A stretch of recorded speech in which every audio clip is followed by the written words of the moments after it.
So I have these stickers that a friend of mine ordered off of Wish a while back that are all over the place, and you can see some of them appealing, but they're all Rick and Morty, which I absolutely love. And I found the most perfect use for one of them. Okay, Google, play me some Rick and Morty music.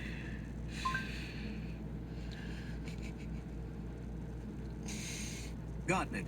Here's a YouTube music playlist called Rick and Morty Music Album. I think I need to change it back to a female voice now.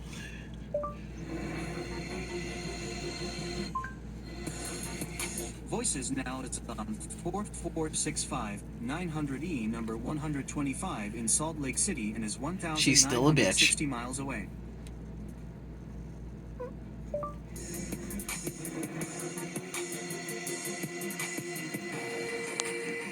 So yes, it was messed up the speaker, and I needed to take the outer skin off because had holes in it.